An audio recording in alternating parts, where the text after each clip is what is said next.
जोबोद गोजोननाय मोनदों जे नैबे पर्बतजरा ओनसोला थांनाय बाराव धुब्रि समस्तियाव दंमोन, धुब्रि बियाबाव दंमोन, दिनै क'क्राझार बियाबाव फैबाय।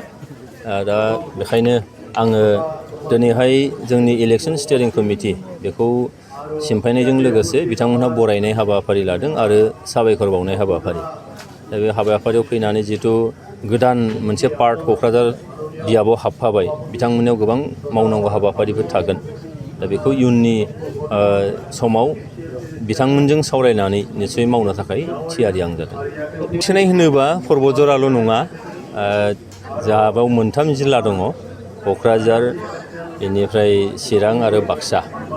बे मोनथामबो जिल्लायाव माखासे ओनसोलफोर दङ जेराव कमिउनिकेसन, रड कमिउनिकेसननिफ्राय लानानै बिनि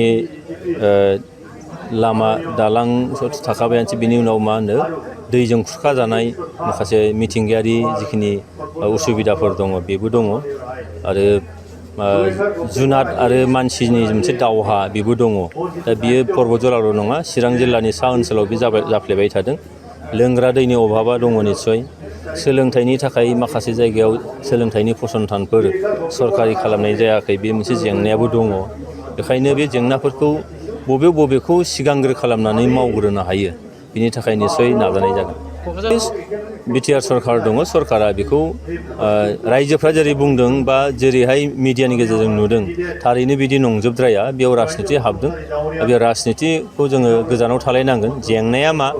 मोनफ्रोमबो राजनितिक दोलोआनो दायित्व दङ, सोरबा सरकाराव थानायल' दायित्व गैया।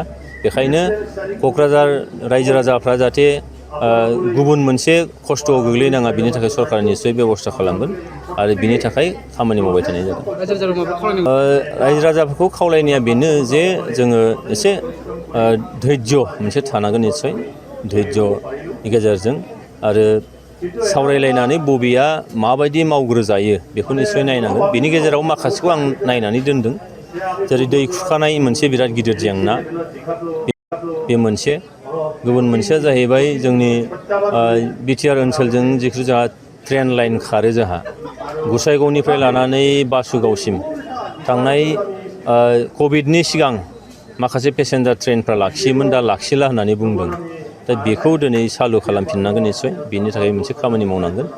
लोंग्रा दैनि बेबस्था दिनै सा ओनसोलाव जोंहा ओरैहाय दादगिरिनिफ्राय लानानै आमटेका ओनसोल, बे ओनसोला लोंग्रा दैया ओरैबायदि क्राइसिस जाबाय दा, माने दैनि जिखिनि लेयार, बे लेयारा जेराव बरिं खुरदों, बे बरिं खुरनायनि माने थालानि गाहायाव थांबावबाय। बेखायनो बे लोंग्रा दैनि जेंनाया बिराद गिदिर मोनसे जेंना जानानै दं। दा बेफोरखौबो निस्सय दिनै JJM खालामदों, खिन्थु JJMनि हाबाफारिफ्रा बहाबा दासिमबो जाजोबाखै। बेखौ मावनांगौनि निस्सय गोनांथि दं। आङो जोबोद साबायखर जासिगोन, मानोना पर्बतजरा हिसाबै जों एसे गाहायाव थादोंब्लाबो थांनाय समफोरनिख्रुइ जों जुदि VCDC वाइसआव, प्राइमारि वाइसआव जुदि जों नायो, जोंनि भट शेयारा जोबोद बारायदों। दा बेखायनो आं गोजोननाय मोनदों, फैबाय थानाय माखासे बिसायख'थियाव जों जे बयनिख्रुइबो सिगाङाव थाहैनो हागोन, बे लामाखौ जों नुहुरदों। बेनिखायनो साफ्रोमबो पर्बतजरा ओनसोलनि रायजो राजा बिथांमोना गोसो जाहाथे बायाजासे जोङो दुइ गुन मोनसे गोसो बोलो लानानै जाहाथे खामानि मावो, बेखिनिखौनो आङो खावलायदों।